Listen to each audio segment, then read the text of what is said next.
Good afternoon, everyone. Today, we all are gathered here for the seventh session of Check In for Cognition with the Dean, that is CCD. This is an initiative by the DME Media School where every week one or two topics of contemporary issues are discussed by the Dean with the faculty members. In today's session, the topic is Role of Governor and Speaker in the Constitutional Framework. This is in the background of the recent Supreme Court judgment on two of the major cases.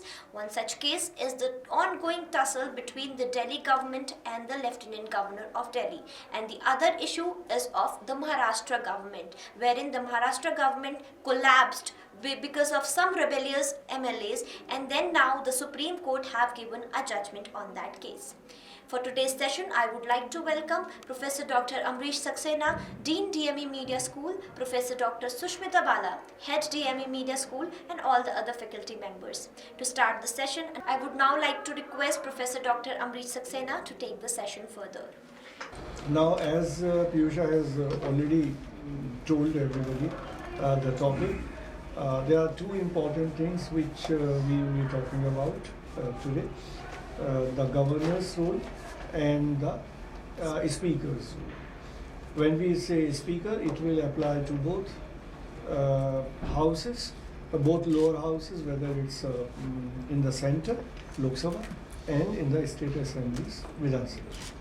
Right? Because speakers are the speaker is the main presiding officer in the house. Though there is a panel, there are speakers, then there are deputy speakers, and then there's a whole panel of the presiding officers in a house. I mean, those who do not know, for them I'm telling you this. Speaker is elected by the members of the house. Deputy speaker is also elected by the members of the house. But the whole panel of presiding officers, they are in the panel by virtue of their seniority in the house. And when we say seniority is decided as to an MLA or MP has been elected to the house for how many times. Like yesterday I was listening to one program on TV News Channel. There was a member of Karnataka Assembly who has been elected for 9 times to the house. तो जब house assemble होगा तो उसमें जो senior most member है, assembly में भी लोकसभा जो सीनियर मोस्ट मेंबर है, लोकसभा में भी सेम, अगर कोई 10 बार से लोकसभा में चुन के आ रहा है तो जो 10वीं लोकसभा बनेगी तो वो सीनियर मोस्ट होगा. तो जब हाउस शुरू होता है तो वही प्रोसीडिंग्स को कंडक्ट करता है जो सीनियर मोस्ट होता है. इलेक्शन वही करवाता है बाद में स्पीकर का, लेकिन इनिशियल पहली मीटिंग में वो सीनियर मोस्ट आदमी is acting as a speaker and conducting the proceedings of the house. Thereafter the election happens and the speaker is elected. So the panel of presiding officer is always important. तो कभी आपने देखा होगा लोकसभा में कि speaker या deputy speaker कोई भी चेयर पे नहीं, कोई दूसरा आदमी चेयर पे बैठा हुआ है, तो वो प्रेजाइडिंग ऑफिसर है, तो उनका सीनियरिटी होती है. पहले नंबर का प्रेजाइडिंग ऑफिसर वो नहीं है तो उसके बाद वाला, वो नहीं है तो उसके बाद वाला. They all get a chance like that to preside the house. Right? So here the point is that in our constitutional framework, I started telling you this all as far as the speaker is concerned. Similarly, in the constitutional framework, the governor is very important. And the kind of constitution that we have in India, in any state means UP, MP, Bihar, Rajasthan, these are the states. So in any state, there is a constitutional authority who is elected. Like Chief Minister is an elected position. तो election होता है, MLAs चुने जाते हैं, majority MLA जिसके पास होते हैं वो गवर्नमेंट फॉर्म करता है और वो MLA अपना लीडर चुनते हैं जो चीफ मिनिस्टर होता है. Now it's a constitutional position in a state. Another constitutional position in a state is that of the governor.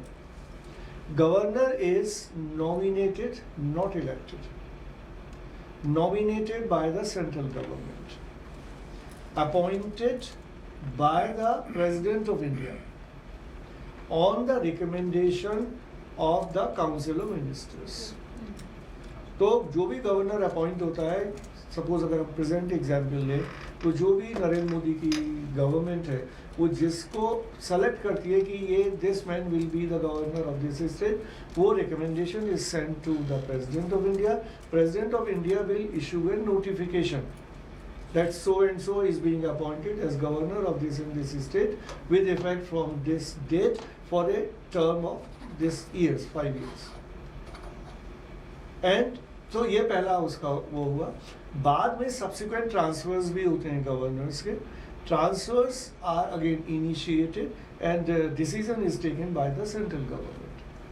तो नॉर्मली ट्रांसफर्स नहीं होते, but nowadays transfers are possible. Earlier transfers were not happening, but a few years back it was decided that they can be shifted. Like I gave you live example. अच्छा, एक चीज़ और, governor और lieutenant governor दोनों को हम include करके चलेंगे इसमें. तो जैसे जम्मू कश्मीर का था कि वहाँ पर जो पहली पुरानी स्टेट थी उसमें लेफ्टिनेंट गवर्नर होता था, गवर्नर नहीं होता था. तो जब क्योंकि स्टेट था जम्मू कश्मीर, तो वहाँ पर गवर्नर सतपाल मलिक थे.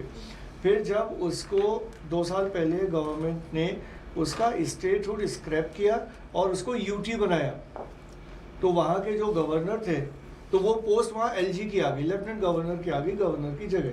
तो उन गवर्नर को was transfer to another state. I don't remember which state. या he was transfer to somewhere north east. तो ट्रांसफर हो गया. तो सपोज 3 साल यहाँ पे रहे, तो रिमेनिंग 2 साल वहाँ पे रहेंगे जो दूसरी स्टेट में. After that he will be he will retire. तो इससे 5 साल का टेन्योर होता है. तो ट्रांसफर भी पॉसिबल है. यहाँ पर भी अपॉइंटमेंट में भी जो nomination and appointment is a mix of nomination and appointment is done by the central government, and the transfer is also done by the central government. Sir, multiple recommendations रहती हैं government की तरफ से to the president. Councils of Ministers. नहीं, जो council of ministers cabinet meeting में पास हुआ, उसके बाद वो प्राइम मिनिस्टर से पीएमओ से वहाँ पे प्रेसिडेंट को गया. एक नाम जाता है कि एक नाम. Okay. President of India is a titular head. It's a, I mean, it has no powers. Powers are exercised by the central government. Orders are issued by the President of India. तो उसका काम सिर्फ order जारी करना और sign करना है. नाम डिसाइड गवर्नमेंट करती है. तो कॉन्स्टिट्यूशन के हिसाब से हम इसे कहते हैं that president of India acts on the advice of the cabinet and the council of ministers. he or she cannot take any decision on his or her own. ठीक है. तो ये गवर्नर्स का अपॉइंटमेंट के बारे में मैंने कहा. Now interesting points in some interesting point about governor. There are no qualifications laid down for governor, and constitutionally, he is a representative of the central government. That's on record. Constitutionally, governor is a representative of the central government in the state. Right? Now, who can be appointed as governor? There are no rules and regulations. That is a discretion of the central government. Now, what has been happening during the last 75 years since the constitution, 73 years since the constitution has been implemented? Most of the time, the sitting government, the government in power, they appoint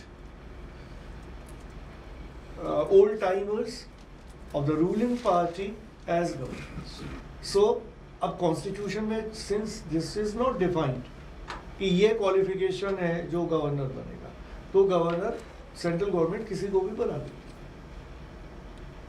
तो एक ये सबसे major either you call it a lapse in the shortcoming of the constitution, और if we look into look at the Indian Constitution from Ambedkar's perspective, as he said this, that we have framed a constitution, but it all depends on the people how it is implemented, on the politicians.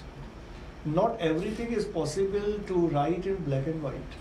Something is like spirit of the constitution, as earlier also I would have referred to this. Spirit of the constitution is that somebody who is a genuine person, who is an experienced person, who is an objective person, a knowledgeable person should be appointed the governor. It's unsaid. आप किसी को भी तो नहीं बना देंगे, लेकिन यहाँ कोई qualification नहीं. It's all the whims and fancies of the government in power. So this is one major problem with the government. And there are so many instances, like हम यहाँ महाराष्ट्र पे बात करने जा रहे हैं, तो महाराष्ट्र का गवर्नर था वो Koshyari, who was the chief minister in Uttarakhand. तो वो रिटायर हो गया पॉलिटिक्स से. उत्तराखंड में स्पेस बचा नहीं और बहुत कैपेबल नहीं था, तो नरेंद्र मोदी ने उसको कैबिनेट में लिया नहीं. लेकिन ना कुछ देना भी है, कहा तुम गवर्नर बन जाओ महाराष्ट्र के. तो that is how the governors are appointed. इसका एग्जाम्पल ले लो, वेस्ट बंगाल का जो गवर्नर था धनखड़, जगदीप धनखड़. तो उसने सेंट्रल गवर्नमेंट का काम किया कि ममता बनर्जी को परेशान करता रहा 5 साल तक. Then he got a reward, vice president बन गया. सो दैट्स द, ये कॉन्स्टिट्यूशन में नहीं लिखा है कहीं भी, लेकिन कॉन्स्टिट्यूशन में लिखी हुई चीज़ों को कैसे मैनिपुलेट करके पॉलिटिकल गेन्स के लिए सिस्टम को हाईजेक किया जाता है, उसका example. So these are not the impartial people. Constitution में नहीं लिखा है कि इम्पार्शियल आदमी गवर्नर बनेगा, but when you are on the chair you have to be seen as somebody who is taking an objective view and who is making the fair decisions. Not the, I mean, you're not supposed to do the political battle. This is what has been said by Supreme Court last week. Governor का काम political battle field में नहीं है. This is what straight Supreme Court has said. ठीक है.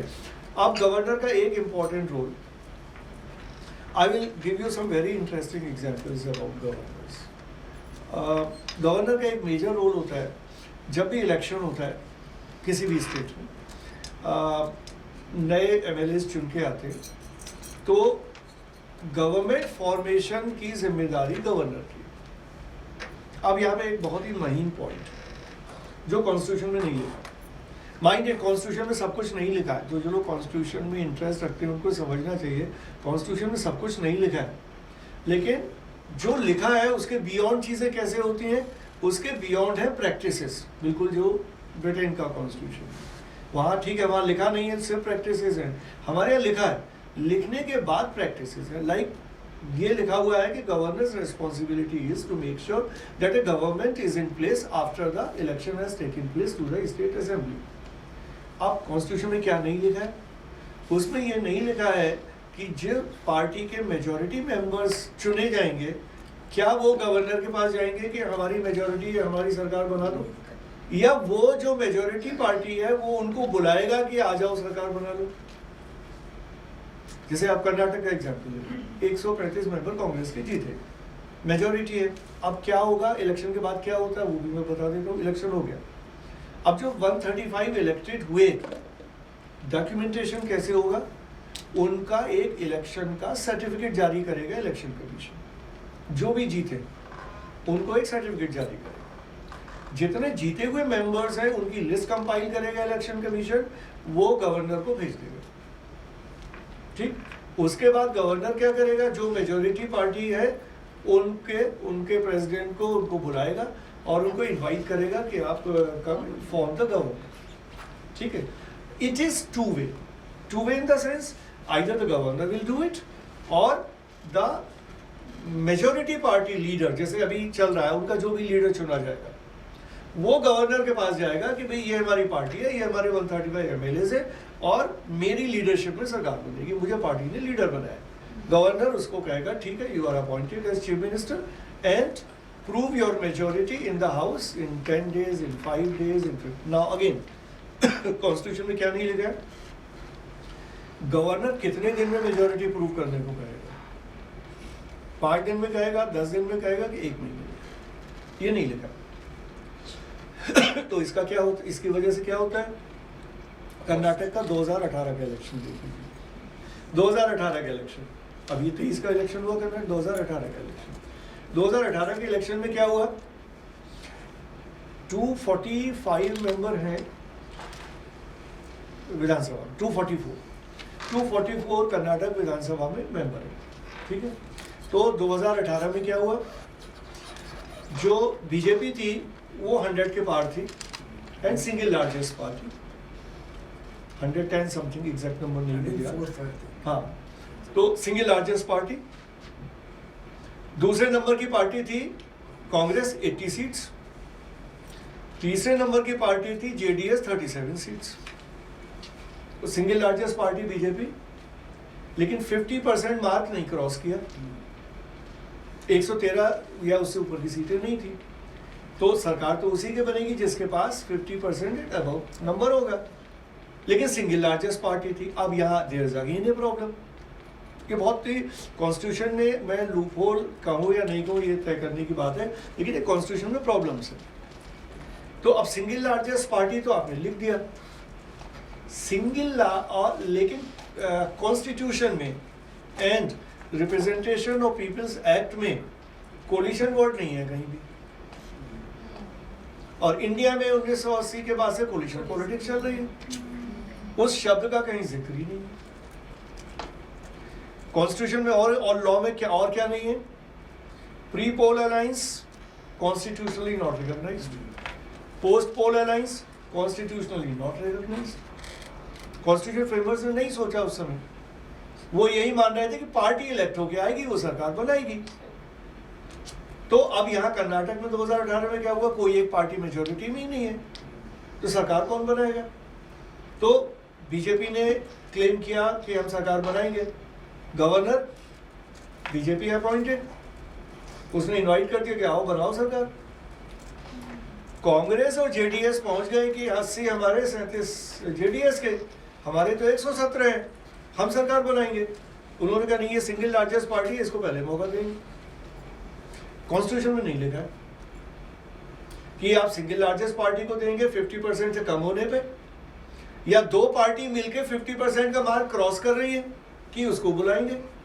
तो governor का discretion, ये सुप्रीम कोर्ट के बहुत सारे जजमेंट्स में accepted. There is a term that we use while the constitution is interpreted by the experts. There is a term which is used, discretion of governor. है acknowledged है, और governor के पास काफी discretion. फिर वो कह रहा है कि 113 वाले को ही बनाएंगे क्योंकि वो कह रहे हैं कि हम प्रूव कर देंगे मेजोरिटी, और दूसरे दो दल मिलके आ रहे हैं कि हम तो उससे बहुत आगे हैं, वो कह रहे हैं नहीं हम तो सिंगल लार्जेस्ट पार्टी को लेंगे। और सुप्रीम कोर्ट के बहुत जजमेंट्स हैं, क्योंकि ये 85 बार लड़ाइयाँ हो चुकी हैं इस तरह की कि सरकार कौन बनाएगा, जहाँ पर हंग पार्लियामेंट, हंग असेंबली होती है। तो there are no clear cut answers, single largest party versus single largest coalition. अब जेडीएस और कांग्रेस का पोस्ट पोल कोलिशन था, जीत के आए, फिर दोनों ने मिलकर कहा कि हम सरकार बनाएंगे। Even if there would have been a pre poll coalition, फिर भी उसको कॉन्स्टिट्यूशनल एक्सेप्टेंस नहीं है कि हम प्री पोल मिलके लड़े हैं इसलिए। हम महाराष्ट्र का एग्जाम्पल, पिछले चुनाव में क्या हुआ, बीजेपी और शिवसेना ने मिलके इलेक्शन लड़ा, प्री पोल अलायंस, दोनों की मिलके मेजॉरिटी सीट्स थी, मोर देन 50%। तो constitutionally speaking they were supposed to form the government. Shiv Sena backed out, तो बीजेपी के पास मेजॉरिटी नहीं थी, BJP could not form the government. अब ये पार्टी एक होती तो वो रिकॉग्निशन होता, दो अलग पार्टी थी, प्री पोल साथ थी, इलेक्शन के ठीक बाद अलग हो गई, तो सरकार न शिवसेना बना सकती थी न बीजेपी बना सकती थी। तो मतलब प्री पोल का कोई मतलब नहीं। उसके बाद 3 पार्टियां जिनके पास बहुत कम नंबर थे, तीनों साथ आ गई, 50% क्रॉस कर दी। उन्होंने गवर्नर्स का हमारे पास मेजॉरिटी है, governor had to allow them to form the government, ठीक है, तो वो बन गई। हालांकि उन्होंने कोशिश की बीच बीच में बीजेपी की सरकार, अभी यहाँ पे पॉलिटिकल से ज्यादा कॉन्स्टिट्यूशनल बातों पे जा रहा हूँ, ठीक है। अब ब्रेकअवे फैक्शन हुआ शिवसेना का, वो मिला के बीजेपी का नंबर हो गया, तो उनको गिराया, सरकार बना दी। तो इस तरह की प्रॉब्लम हमारे कॉन्स्टिट्यूशनल फ्रेमवर्क में बहुत ज़्यादा है, and there are no clear cut answers except whenever there is a problem, whenever there is a controversy, the matter normally goes to the Supreme Court, and every time Supreme Court comes out with a judgment. लेकिन अगली बार फिर कोई नई crisis आ जाती है, again फिर supreme court अपना judgement देता है। लास्ट टाइम 2018 में जब वहाँ क्राइसिस आई कर्नाटक में, तो गवर्नर ने बीजेपी की सरकार बनवा दी, कांग्रेस ने इसको चैलेंज किया सुप्रीम कोर्ट में। सुप्रीम कोर्ट ने जब सुनवाई की तो सुप्रीम कोर्ट ने गवर्नर से वो कागज मांगे जिसके आधार पर उन्होंने बीजेपी को इनवाइट किया था सरकार बनाने के लिए, ठीक है। इसीलिए पेपर वर्क सबका ठीक होना चाहिए। अब पेपर वर्क गवर्नर का ठीक नहीं था, उसने फाइल मंगा ली सुप्रीम कोर्ट ने। अब उसमें वो कागज ही नहीं था जिसके बेसिस पे ये तय हो कि ये सरकार, मतलब सारा क्लेम नहीं था उनके मेंबर्स का, बीजेपी के मेंबर्स के साइन नहीं थे। दूसरी तरफ जेडीएस और कांग्रेस के सारा प्रॉपर लेटर था ड्राफ्टेड, जो गवर्नर के रिकॉर्ड में था, जिसमें सबके साइन थे। तो सुप्रीम कोर्ट ने पूछा, ये तो सबके साइन है, 117 मेंबर है, इनको क्यों नहीं आपने बुलाया? और 113 को आप मौका दे रहे हैं ऑन द ग्राउंड कि once they are allowed to form the government they will prove the majority. तो सुप्रीम कोर्ट ने गवर्नर से पूछा कि आपके पास कौन सा एविडेंस था जिसके आधार पर आपको ये लगा कि ये प्रॉब्लम, ये मेजोरिटी प्रूव कर देंगे? आपके पास तो 113 लोगों के साइन है, जो मेजोरिटी से कम है। तो बीजेपी ऑलरेडी क्लेम कर रही है कि 113 लोग के साथ सरकार बनाएंगे, जो 50% से नीचे है। On what ground you invited BJP to form the government? There was no answer from the governor. और उन्होंने कहा इनके पूरे हैं, इनको क्यों नहीं बुलाया आपने? उस सुप्रीम कोर्ट के जजमेंट के बाद Yeddyurappa resigned, and so within 10, और Yeddyurappa resigned without facing the assembly. Assembly face है। दूसरी इंपॉर्टेंट बात, गवर्नर ने और क्या किया, उनको बुला, बीजेपी को 50% से नीचे होने पे सरकार बनाने को भी बुलाया, और 1 महीने का समय दिया to prove majority in assembly. क्यों? क्योंकि लिखा ही नहीं है कॉन्स्टिट्यूशन में कि 5 दिन देना है कि 30 दिन देना है। तो यहाँ पॉलिटिकल अंडरलाइन चीजें होती हैं। 1 महीना दिया कि 1 महीने में जो 5-7 कम पड़ रहे हैं वो ले आओ कहीं से, नहीं तो 1 महीना क्यों दिया? भी इलेक्शन हो गया, आप 5 दिन बाद 6 दिन में बुलाइए कि प्रूव करो। इंडेफिनिट टाइम क्यों देंगे? दिया, ये गवर्नर का रोल है कि 30 डेज दे दिया। आज तक मेरी जानकारी में किसी ने 30 डेज नहीं दिया। मतलब नई असेंबली बनने के बाद 30 डेज क्यों? सारी तो क्लैरिटी है कौन किस पार्टी का है, जो इलेक्ट हो गया है, कोई कंफ्यूजन ही नहीं है। लेकिन दिया कि तोड़ने के लिए थोड़ा टाइम चाहिए। तो ये गवर्नर का रोल, उसको सुप्रीम कोर्ट ने वो कर दिया, स्क्रैप कर दिया। सुप्रीम कोर्ट ने कहा गवर्नर से कि असेंबली बुलाओ, 5 दिन में जिसकी भी सरकार है वो प्रूव करे मेजोरिटी। उन्होंने हटाने को नहीं कहा बीजेपी सरकार को, ये तो रिजाइन कर दिया। नंबर था नहीं, 5 दिन में नंबर अरेंज होता नहीं, तो रिजाइन कर दिया। रिजाइन होने के बाद फिर जेडीएस और कांग्रेस की सरकार बनी। साल भर में उन्होंने तोड़ लिया बीजेपी ने, फिर टाइम लगा तोड़ने के लिए, साल भर में तोड़ लिए कांग्रेस के एमएलए। और उसके बाद फिर क्लेम किया गवर्नर के पास कि इनके 10 कम हो गए, हमारे 10 आ गए। तो फिर गवर्नर ने बुला लिया उनको सरकार बनाने के लिए, और बीजेपी से 3 साल से सरकार चला रही थी। तो यहाँ गवर्नर के रोल की बेसिकली बात हो रही है कि कहाँ कहाँ प्रॉब्लम क्रिएट करते हैं governors, and they are not objective.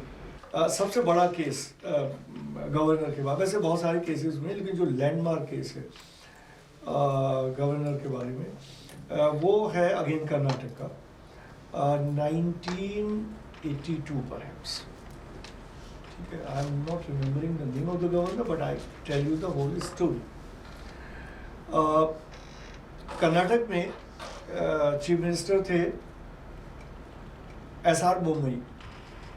अभी जो कर्नाटक के चीफ मिनिस्टर थे, इनके पिताजी एसआर बोम्मई, अभी वासवराव बोम्मई थे चीफ मिनिस्टर, इसके father SR Bommai. Bommai was a leader of Janata Dal, ये बीजेपी के चीफ मिनिस्टर थे। ठीक है, और वो बहुत बढ़िया मतलब टॉप लीडर्स कर्नाटक के 2 ही बड़े लीडर हुए हैं पिछले जब से कर्नाटक बने हैं, आर के हेगड़े, रामकृष्ण हेगड़े और एस आर बोम्बे। तो इज ए टॉप लीडर, बड़े लीडर थे। उनकी सरकार थी, सेंटर में इंदिरा गांधी की सरकार थी, कांग्रेस की सरकार थी। इंदिरा गांधी को एस आर बोम्बे पसंद नहीं थे। तो जो आज हो रहा है ना, ये इंदिरा गांधी 40 साल पहले करती थी। ये तो उनको सिर्फ फॉलो कर रहे हैं प्रेजेंट गवर्नमेंट। किसी भी गवर्नर को कभी भी उठा देना, गिरा देना, बढ़ा देना, यही काम करते हैं। तो उन्होंने गवर्नर से कहा, गवर्नर ऑब्वियसली कांग्रेस की यहाँ सरकार थी तो कांग्रेस अपॉइंटेड था। उन्होंने गवर्नर को काम दे रखा था कि इनकी सरकार गिरानी है। तो उसने गवर्नर ने अपना बिहाइंड द कर्टन गेम करते हैं, कोई असर जो गवर्नर्स करते क्या है, वो जो भी एमएलएज होते हैं, सरकार अगर कोई गिरानी है और सेंटर से टास्क आया हुआ है गिरानी है, तो वो देखते हैं कि ये रूलिंग पार्टी में कौन कौन लोग असंतुष्ट हैं, उनको बुला के बात करते हैं, कुछ लॉलीपॉप देते हैं कि ये करवा देंगे, तुम 4 आदमी और ले आओ। वो फिर 4 और तोड़ के लाता है, फिर मीटिंग। बहुत सारी स्टोरीज है, तमाम गवर्नर्स ही करते हैं, कई पकड़ जाते हैं, पकड़े गए। तो उन्होंने किया, तो एस आर बोम्बई के कुछ लोग तोड़ लिए और फ्लोर टेस्ट, और उसके बाद गवर्नर ने कहा कि चीफ मिनिस्टर को बुलाया कि तुम्हारे पास तो मेजोरिटी नहीं, मेरे पास तो 10 लेटर आ गए, those who do not have faith in you, you have lost majority, resign कर दो। या तो उसने कहा नहीं। उन्होंने सेंटर को रिपोर्ट भेज दी गवर्नर ने। यहाँ माइंड कि गवर्नर कैसे काम करता है, सरकारें गिराई कैसे जाती हैं, कॉन्स्टिट्यूशनली कैसे गिराई जाती हैं। गिराई जाती है तो पॉलिटिकल टर्म हो गया, कॉन्स्टिट्यूशनली क्या होता है, governor normally send a report to the home ministry in Delhi, और वो फिर होम मिनिस्ट्री से वो रिपोर्ट कैबिनेट में जाती है। कैबिनेट में प्रेसिडेंट प्राइम मिनिस्टर की अध्यक्षता में मीटिंग होती है, वो कंसीडर करती है, वो उसको अप्रूव कर देती है। वो अप्रूवल के बाद प्रेसिडेंट को भेजते हैं, प्रेसिडेंट नोटिफिकेशन जारी कर देता है कि ये गवर्नमेंट सस्पेंड। तो जो भी अपोजिशन की सरकार आसानी से गिरा, तो उसे पूरा चेन बना हुआ है। तो और उसमें लिखता क्या है गवर्नर, एक ही बात लिखता है सबसे इम्पोर्टेंट, जब भी गवर्नर लिखता है वो कहता है कि the present government is not able to function constitutionally, the members of the ruling party, they have lost faith in the current chief minister, and it is not possible for the present government to run the affairs as per the constitution. So this government should be scrapped, should be abolished. वो लिखेगा, president sign कर देगा, और उसके बाद government गई। ठीक है, तो एस आर बोम्बे की सरकार चली गई, गिरा दी। S R Bommai supreme court चले गए कि मेरी गलत तरीके से सरकार गिरा दी, मेरे पास तो मेजोरिटी है। सुप्रीम कोर्ट को ने 4 साल में फैसला दिया। अब तो जल्दी हो गया, फिर भी अब तो तुरंत 4 दिन में फैसला दे देते हैं। 4 साल में फैसला दिया। जब फैसला दिया तब तक अगला असेंबली का चुनाव हो चुका था वहां पे कर्नाटक में। ये बड़ी इंटरेस्टिंग केसेस हैं। तब तक चुनाव हो चुका था वहां पर और नई सरकार आ गई थी। तो एस आर बोम्बे की जो सरकार गिराई गई उसको सुप्रीम कोर्ट ने अनकॉन्स्टिट्यूशनल बताया, और गवर्नर के रोल को भी उन्होंने अनकॉन्स्टिट्यूशनल बताया, बट रिलीफ नहीं दे पाया क्योंकि समय निकल गया था, नया इलेक्शन हो गया था, नया सरकार। तो सर वो 4 साल तक बोम्बे की सरकार रही थी, मतलब जो हटा दी, प्रेसिडेंट रूल लग गया। अच्छा, प्रेसिडेंट रूल लगा, मतलब जो खत्म हो गई। और वो केस उनके फेवर में गया। अब तो तुरंत हो जाता है। अभी कर्नाटक गया, 4 दिन में फैसला हो जाता है, पहले तो बहुत साल लगाते थे। ठीक है, now here the point is कि अगर कोई अनकॉन्स्टिट्यूशनल काम भी गवर्नर करता है उसका कोई पनिशमेंट नहीं, माइंड कॉन्स्टिट्यूशन। ये अनकॉन्स्टिट्यूशनल काम किया, सुप्रीम कोर्ट कह रहा है अनकॉन्स्टिट्यूशनल किया, पनिशमेंट नहीं है। सरकार बहाल नहीं हुई, ठीक है, पनिशमेंट नहीं, तो गवर्नर इज स्कॉट फ्री, कुछ करो, कोई जवाबदेही नहीं। जवाबदेही है प्रेसिडेंट ऑफ इंडिया की के लिए, उसकी गवर्नर जो है उसकी अकाउंटेबिलिटी है प्रेसिडेंट ऑफ इंडिया, जिसने अपॉइंट किया उसे। प्रेसिडेंट ऑफ इंडिया चलती है सिटिंग गवर्नमेंट के हिसाब से। तो अब गवर्नर कुछ भी करे, अगर यहाँ से प्राइम मिनिस्टर और होम मिनिस्टर का हाथ है, कुछ भी करिए। कोई पनिशमेंट नहीं है, कोई कोर्ट कुछ कर नहीं सकता। तो ये प्रॉब्लम एरिया, ऑब्वियसली जब कॉन्स्टिट्यूशन बनाया होगा constitution framework, they would not have thought कि ये आगे होगा, नोबडी कैन एंटीसिपेट कि आगे क्या होगा। तो ये लूप होल्स हैं हमारे सिस्टम में। एसआर बोमई के केस में जो सबसे लैंडमार्क बात कही सुप्रीम कोर्ट, वो कुछ नहीं कर पाया, लेकिन सुप्रीम कोर्ट का जजमेंट जो है वो हमेशा कोर्ट होता है बोमई जजमेंट, और बोमई जजमेंट आज भी 75 ईयर्स में सबसे इम्पोर्टेंट जजमेंट माना जाता है as far as role of governor is concerned, as far as formation of a government in a state is concerned. तो सबको पढ़ लेना चाहिए गूगल पे जाकर। ठीक है, तो सुप्रीम कोर्ट ने क्या कहा? सुप्रीम कोर्ट ने कहा the majority of a government should be tested on the floor of the house. कोई सरकार मेजॉरिटी में है या नहीं है, ये असेंबली में तय होगा, governor will not decide. Governor ने डिसाइड कर दिया कि तुम जब माइनॉरिटी में आ गए, ये मेजॉरिटी में आ गए, लड़ाई उन्होंने कहा दोनों बर्खास्त।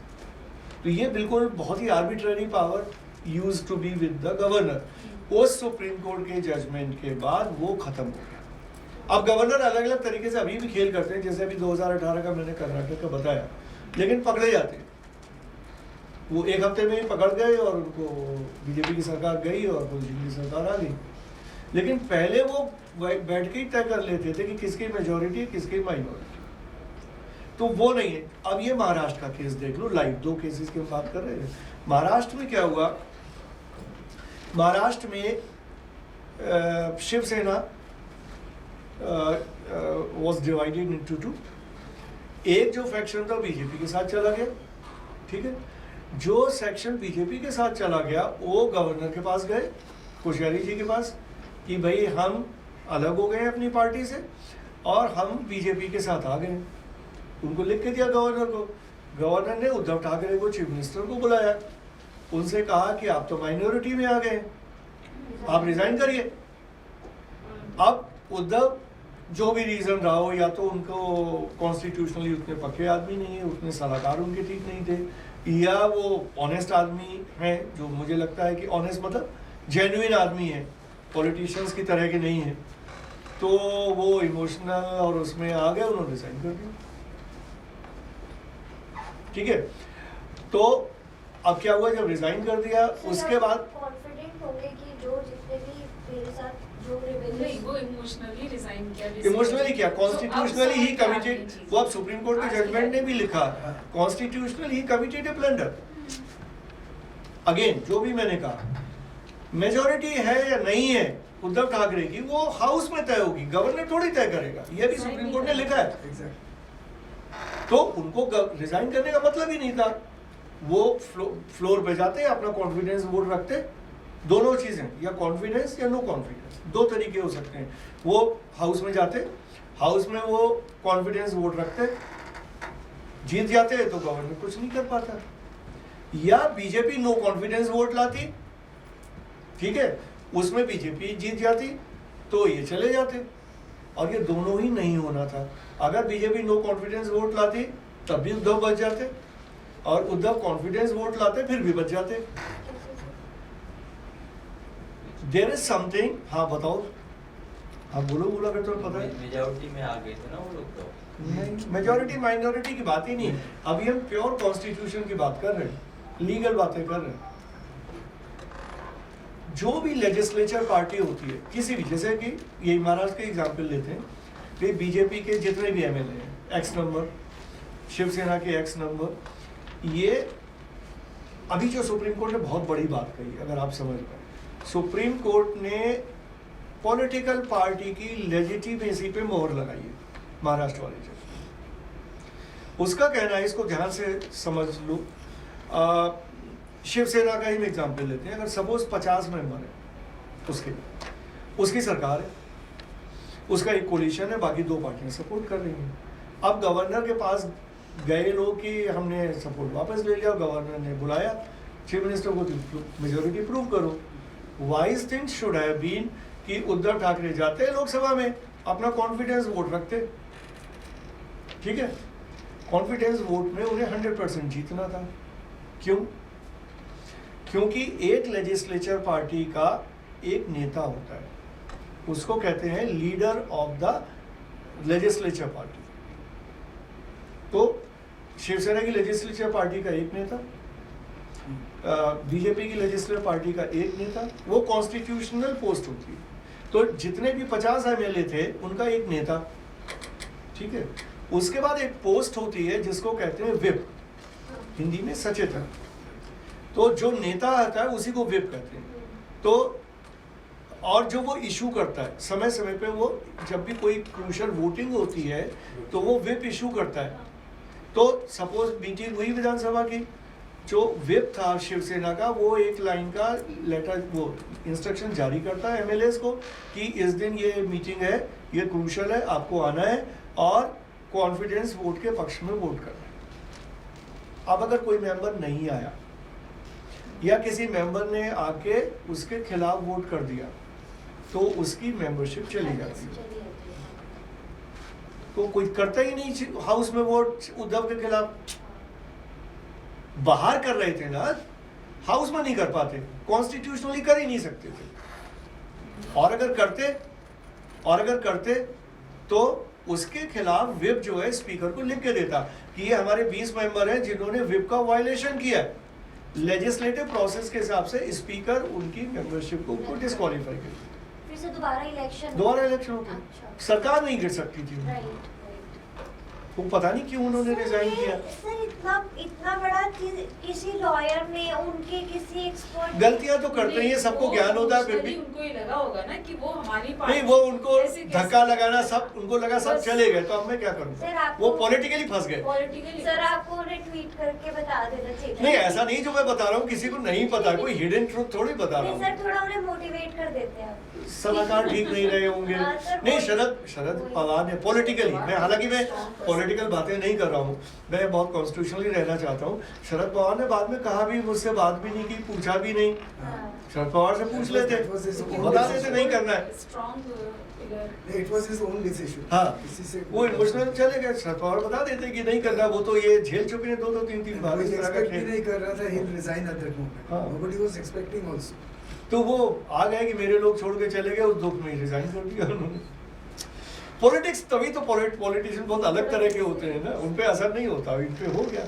इज अनलाइक, पॉलिटिक्स में बहुत सारे लोग हैं जो अनलाइक पॉलिटिशियन, राहुल गांधी की तरह से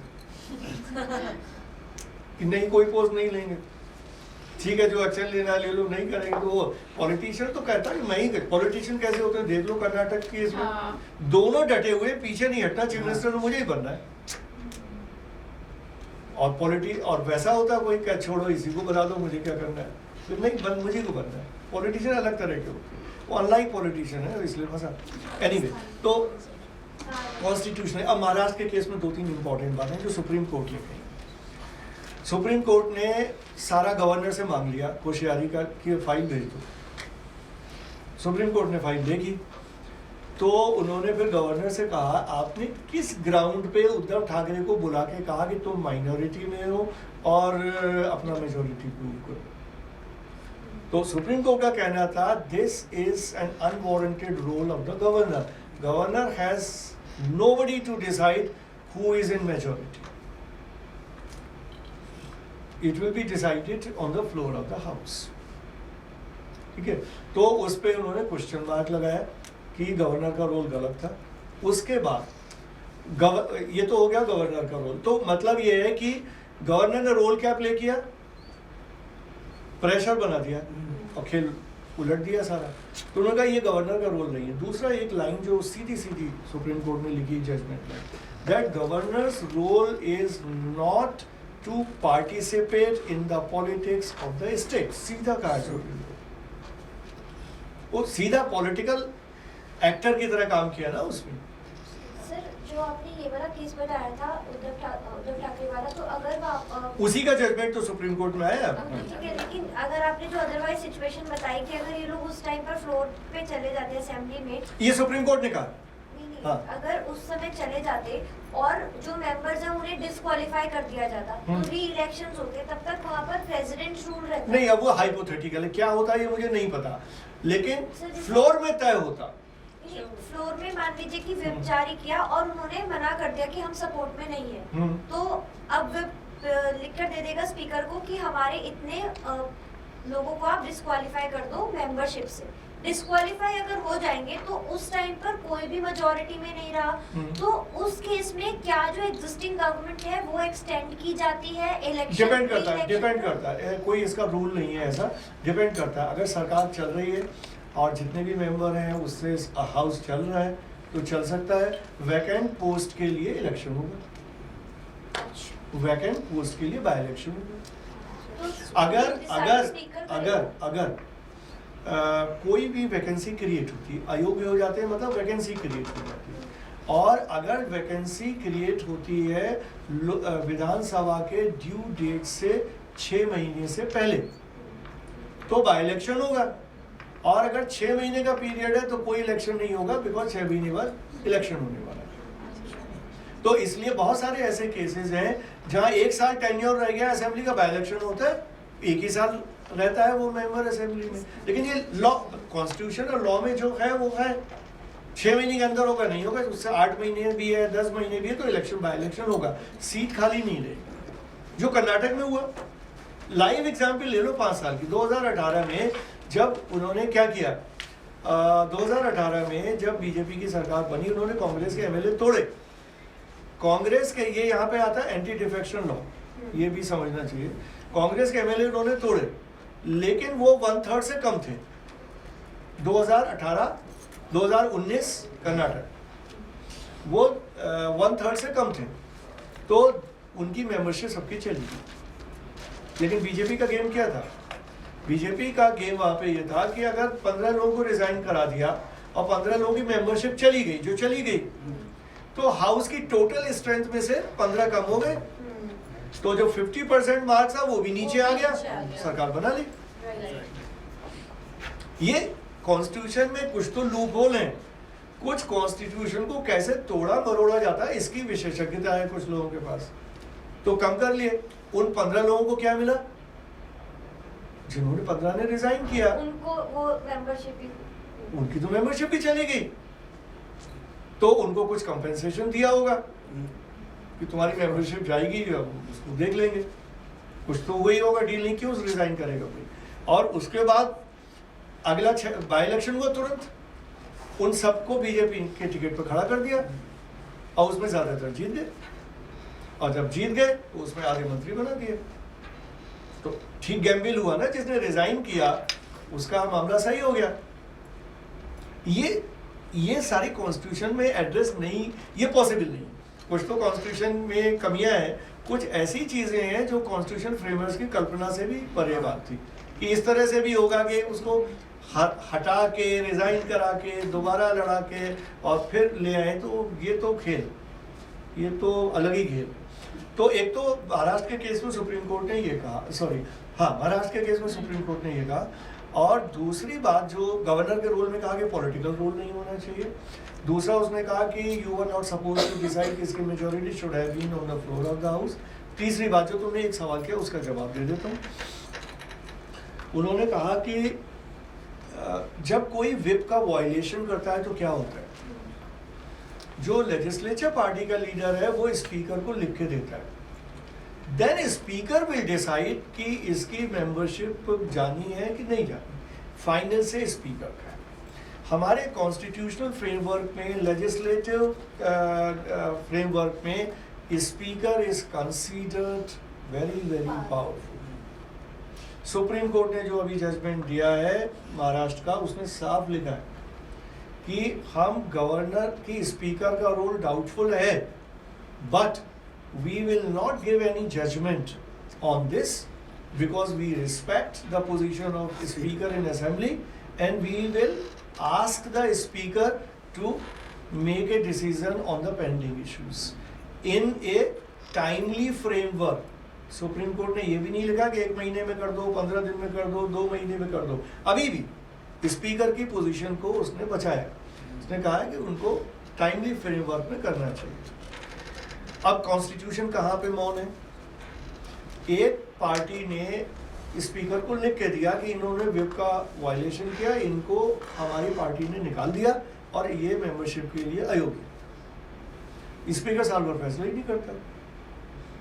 कॉन्स्टिट्यूशन में लिखा ही नहीं है कि 1 महीने में फैसला करेगा, कि 4 महीने में करेगा, कि 1 साल में करेगा, कि 2 साल में करेगा। स्पीकर लेके बैठा रहता है। और सुप्रीम कोर्ट ने अभी क्यों नहीं किया, फिर कुछ कहा? सुप्रीम कोर्ट का कहना है, बहुत साफ साफ लिखा चीफ जस्टिस का, अगर सुनो सारा गूगल पे अवेलेबल है सारा, वो उनका प्रोसीडिंग्स आ जाती है ना, तो पूरा सुन लो जिसका इंटरेस्ट है। सुप्रीम कोर्ट ने कहा है कि if we will give judgment on such kind of issues, and if we scrap whatever the speaker has done or give direction to speaker, it will be like an interference in the legislative working, and we don't want to indulge into that. उसका कहना है, पहले से भी supreme court का ये मानना है कि जुडिशरी का काम अलग, लेजिस्लेचर का काम अलग। To the extent we will avoid to interfere, because that will hamper the complete democratic process in the country. अभी भी उन्होंने स्पीकर के लिए कुछ नहीं किया। अब स्पीकर का ये तो कॉन्स्टिट्यूशनल पोजीशन है। पॉलिटिकली स्पीकर का क्या था? जिस समय ये महाविकास अघाड़ी की सरकार थी उद्धव ठाकरे की, उस समय जो स्पीकर था वो as far as I remember Congress का था। ठीक है, जब इन्होंने खेल पूरा खेला तो हाउस में जब बीजेपी प्लस शिंदे फैक्शन को मेजॉरिटी प्रूव करनी थी, इन्होंने स्पीकर नया इलेक्ट कर दिया। ठीक है, स्पीकर तो हाउस ही इलेक्ट करेगा। तो जो व्हिप के उल्लंघन पे स्पीकर को फैसला लेना था, अगर उद्धव रिजाइन नहीं करते और हाउस में उनका स्पीकर होता तो ये खेल नहीं हो पाता, रोक लेते। और वो स्पीकर इधर उद्धव ठाकरे लिख के देते और अगले मोमेंट वो सबकी मेंबरशिप खत्म कर देते। तो वो तो तुरंत कर सकते थे, तो उनको हटा दिया। अब बीजेपी का स्पीकर है इस समय जो फैसला ही नहीं कर रहा, और सुप्रीम कोर्ट ने भी उससे कहा, ये नहीं कहा कि तुम गलत कर रहे हो, कहा कि तुम टाइमली फ्रेमवर्क में करो। अब सुप्रीम कोर्ट के कहने के बाद आई डू नॉट नो कि वो स्पीकर करेगा कि नहीं करेगा या कितने दिन में करेगा। तो उद्धव ठाकरे ने शिंदे एंड ग्रुप सबको आयोग, अगर स्पीकर आज फैसला कर दे सबकी मेंबरशिप चली जाए तो चीफ मिनिस्टर की मेंबरशिप भी चली जाएगी और सारी सबकी मेंबरशिप चली जाएगी ब्रेकअवे फैक्शन। लेकिन स्पीकर फैसला करेगा कि करेगा नहीं पता। सुप्रीम कोर्ट ने भी उससे कहा नहीं कि तुम अयोग्य ठहराओ, ये नहीं कहा फैसला टाइमली मैनर में कर दो, इतना ही कहा। पर सर 3 ऑर्गन्स है जो गवर्नमेंट, उनका काम ये भी था चेक्स एंड बैलेंसेस करना। चेक्स, ये एबरेशंस, ये प्रॉब्लम एरियाज है ना सर जो ये प्रॉब्लम एरियाज है ना। जुडिशरी का काम एग्जीक्यूटिव का भी चेक्स एंड बैलेंसेस। नहीं, पहले तो सुप्रीम, अब तो सुप्रीम कोर्ट इतना कर भी रहा है। पहले तो सुप्रीम कोर्ट गवर्नर के रोल के बारे में सुनता ही नहीं था केस। सर ये जो बताया तो बम्बई का 4 साल में डिसाइड किया।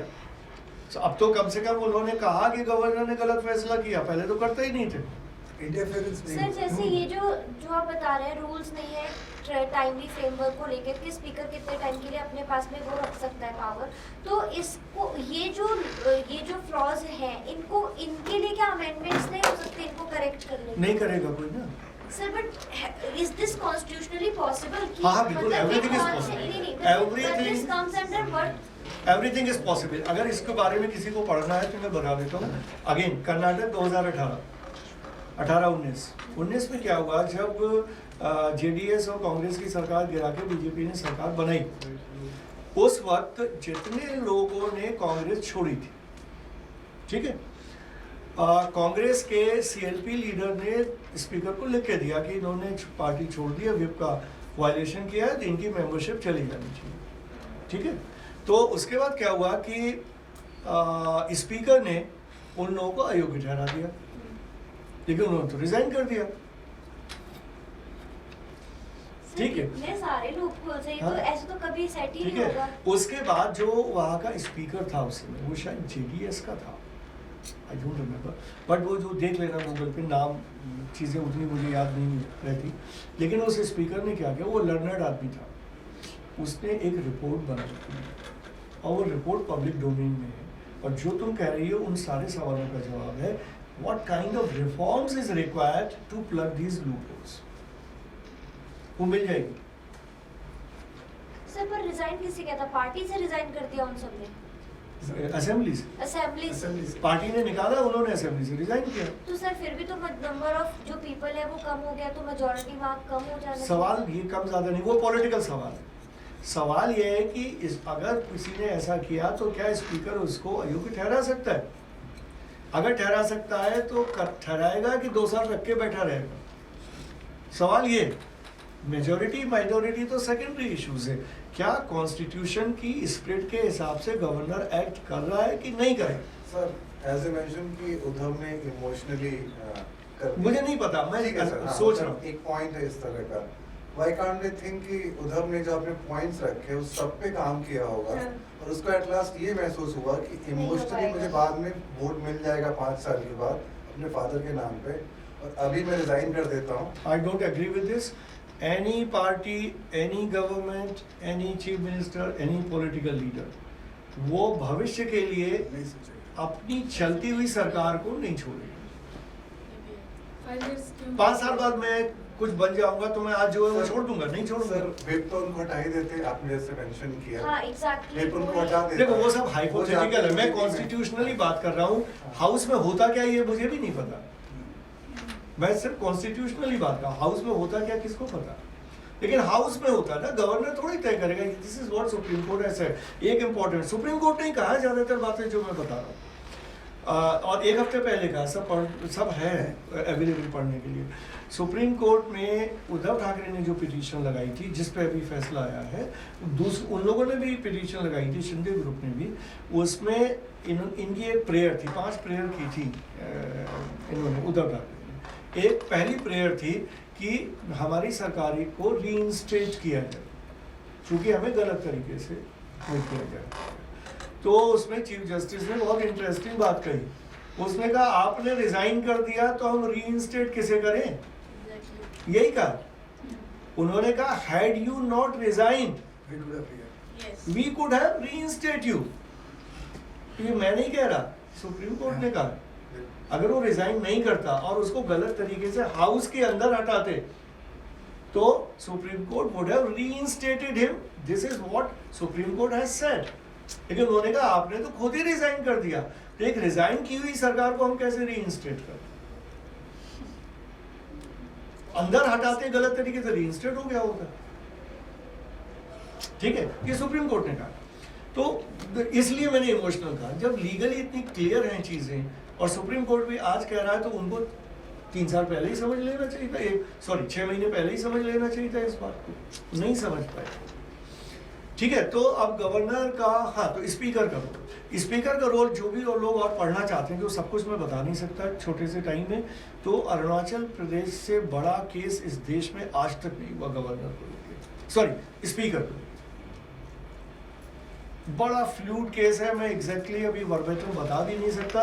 वहां पे स्पीकर ने जो खेल खेला, एक सरकार गिरी, दूसरी सरकार गिरी, तीसरी सरकार गिरी, दनादन 6 महीने साल भर में सरकारें गई। जो आता था अपना स्पीकर बैठाता था, पुराना खेल खराब कर देता। कौन से ईयर? अरे it's about 7-8 years sir back. Name क्या केस? तुम ढूंढ लो कर अरुणाचल में अभी कि गूगल जैसे भी करना, वहाँ पर गवर्नर का रोल या उसका स्पीकर का रोल बड़ा। फिर वो केसेस हैं, असम हाई कोर्ट में भी केस गया है, उसका जजमेंट है। फिर सुप्रीम कोर्ट में केस गया, उसका भी जजमेंट है। स्पीकर का रोल, क्या काम स्पीकर ने किया देखने लायक, मतलब कैसे कैसे स्पीकर हुए हैं। लगातार सरकारें गई है, वहां तो ये हुआ कि पूरी कांग्रेस की सरकार थी, आज सरकार वही रही, लेकिन वो बीजेपी की सरकार हो गई अगले दिन।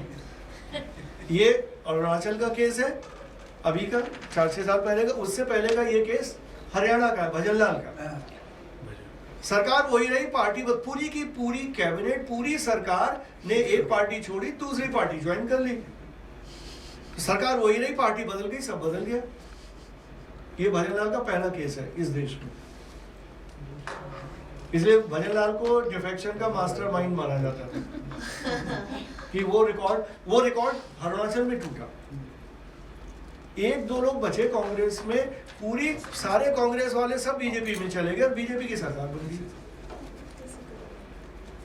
तो ये पढ़ लेना, मतलब बहुत डिटेल चीजें हैं, सब मैं बता नहीं पाऊंगा। सर पर डिफेक्शन में तो ये भी रूल होता है कि पार्टी से मतलब पार्टी से पहले आप हाँ जी, हाँ जी। डिफेक्शन कर सकते हैं, पार्टी चेंज कर सकते हैं, बट आफ्टर द रिजल्ट नहीं चेंज कर सकते। डिफेक्शन का रूल अभी मैंने बताया था, 1/3 members of the house belonging to a particular political party, if they leave the party, their party, if this is more than 1/3, then their membership will remain there. If they are less than 1/3, then their membership will go. ये तो एक बात हुई। दूसरी बात हुई कि बहुत सारे केसेस में पार्टी एमएलए को निकाल देती है, अपनी पार्टी से ही निकाल देती है, but MLA will not lose his membership. इसीलिए तुमने देखा होगा कि बहुत सारे केसेस में क्या होता है कि कोई एमएलए 1 या 2 या 3 या 4 जो अपनी पार्टी है उससे नाराज हो गए, तो वो क्या करते हैं, पार्टी को गाली देते हैं, पार्टी लीडर्स को गाली देते हैं, तब तक गाली देते हैं जब तक पार्टी उनको निकाल ना दे।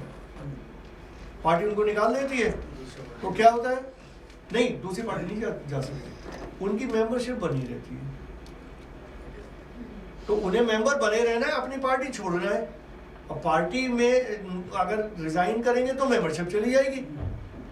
तो वो पार्टी को गाली देते हैं, पार्टी उन्हें निकाल देती है, तो उनकी मेंबरशिप बनी रहती है। स्पीकर उनको इंडिपेंडेंट मेंबर का दर्जा दे देता है, तो मेंबरशिप बचा लेते हैं।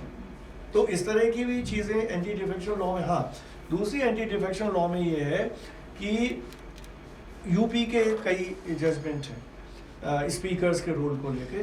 तो सपोज क्या हुआ कि 15 लोगों ने छोड़ दी पार्टी और वो अपनी पार्टी में 1/3 से नीचे मेंबर है, ठीक है, तो वो क्या करते हैं, वो स्पीकर को एप्लीकेशन देते हैं कि हम अपनी पार्टी से अलग हो गए हैं, हम इतने मेंबर हैं, हमको as an independent group recognise किया जाए, ठीक है। अब अगर स्पीकर की मिलीभगत है तो उनकी मेंबरशिप नहीं जाएगी, वो अलग से एक ग्रुप उनको रिकॉग्नाइज। मायावती के साथ यही हुआ, मायावती के जितने बीएसपी के एमएलए थे यूपी में, उनको क्या किया कि सपोज 40 थे, मैं नंबर एग्जैक्ट नहीं याद, मैं एग्जाम्पल दे रहा हूँ, 40 थे। तो पहले क्या हुआ, पहले 10 तोड़ लिए, 10 को स्पीकर ने अलग ग्रुप का दे दिया, दर्जा दे दिया, अब बचे 30, 5 फिर चले गए, फिर उनको अलग ग्रुप का, तो उसकी पूरी पार्टी खत्म कर दी मायावती की बीएसपी की विधानसभा में। लेकिन स्पीकर के हाथ में, स्पीकर का खेल है, final call is that of the speaker कि कोई मेंबर अयोग्य है या नहीं है, ये स्पीकर ही डिसाइड करेगा। तो वहां पे खेल हो जाता है। इसीलिए जब भी किसी स्टेट में इलेक्शन होता है, नई असेंबली बनती है, पहला काम होता है जो सबसे कॉन्फिडेंस का आदमी होता है, जो सरकार बनाती है वो पार्टी, वो सबसे भरोसेमंद आदमी को स्पीकर बनाती है कि जब कभी फंसेंगे तो यही बचाएगा। तो उसको मिनिस्टर नहीं बनता, सबसे भरोसे का आदमी स्पीकर बनता है। इसलिए जब नया कुछ खेल होता है तो सबसे पहले स्पीकर को हटाते हैं, अपना स्पीकर लाते हैं। तो स्पीकर का बड़ा इंपॉर्टेंट रोल है हाउस के अंदर, ठीक है। तो ये बाकी गवर्नर के बारे में और पढ़ना है तो आंध्रा का केस है रामलाल का, रामलाल गवर्नर थे, वो पढ़ लो तो मजा आ जाएगा। उससे बढ़िया तो केस ही नहीं हुआ गवर्नर को। इंदिरा गांधी के समय में ही हुए कि अभी नरेंद्र मोदी वो लैंडमार्क नहीं बना पाया। तो इंदिरा गांधी जो एनटी रामाराव है, नाम सुना होगा तुमने, जो चीफ मिनिस्टर थे, उनसे नाराज हो गई, तो ठन गई दोनों में। तो इंदिरा गांधी प्राइम मिनिस्टर थी, उन्होंने कहा निकाल दूंगी, तो चीफ मिनिस्टर नहीं रहने दूंगी। तो अब उन्होंने रामलाल हिमाचल के नेता थे कांग्रेस के, उनको इन्होंने इंदिरा गांधी ने बना दिया गवर्नर और उनको सिंगल पॉइंट टास्क दिया कि सरकार गिरा नहीं। अब रामलाल क्या करते थे, कांग्रेस के कुछ एमएलए बुला लेते थे, उनको कोचिंग करते थे, कुछ उन्होंने कई समय तक काम किया, नहीं कर पाए। फिर इंदिरा गांधी ने डांट लगाई कि वो किसी काम के नहीं हो, सरकार नहीं गिरा पा रहे हो। उसने कहा कोई बात नहीं, रामलाल के मौका हाथ लग गया। एनटी रामाराव बीमार हुए, अस्पताल में एडमिट हो गए। उसने खटाखट कुछ एमएलए तोड़े, उनसे कहा लिख के दो कि हमारा विश्वास है एनटी रामाराव में। उन्होंने एमएलए लिख के दे दिया, उसने रिपोर्ट बनाई, वो लेटर लगाए, सेंटर में भेजा। इंदिरा गांधी ने रातों रात मीटिंग बुलाई, एक्सेप्ट किया, प्रेसिडेंट को भेजा, उन्होंने साइन किया, सरकार बर्खास्त। ठीक है, तुरंत काम हो गया। अब सरकार बर्खास्त हो गई। उसके बाद एनटी रामाराव ने क्या किया, वो हॉस्पिटल से बाहर आ गए, चार्टर्ड प्लेन बुक किया, अपने सारे एमएलए बिठाए, अपना वो उसमें व्हील चेयर में बैठे, सारी फ्लाइट लेके दिल्ली आ गए। और दिल्ली आके सारा मुख्यमंत्री और सारे एमएलए, पूरी सरकार राष्ट्रपति भवन के सामने आ गई। राष्ट्रपति से कहा मिलने का टाइम दो, तो राष्ट्रपति ने मिलने का टाइम दिया। तुमने देखा होगा प्रेस कॉन्फ्रेंस होती, बाहर आए, सारा मीडिया था, उन्होंने सबसे कहा गिन लो। अंदर राष्ट्रपति के पास गए, उन्होंने कहा गिन लो, हेड काउंट करो। मेजोरिटी थी उसके पास। अब इतना पब्लिकली ओपन हो गया, हेड काउंट तो कोई भी गिन लेगा कितने आदमी साथ में। हेड काउंट हो गया। उसके बाद तो इंदिरा गांधी की जो बेइज्जती हुई, इंदिरा गांधी ने इमीडिएटली रामलाल को सैक किया for sending a wrong report to the centre.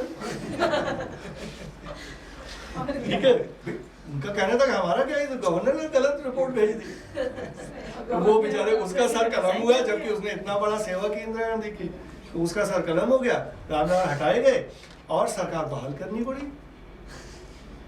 तो ऐसा केस तो कभी नहीं हो, सरकार गिरी हुई सरकार बहाल हो गई। उन्होंने वही बात again, who is governor to decide किसकी मेजोरिटी है, यही उसने कहा।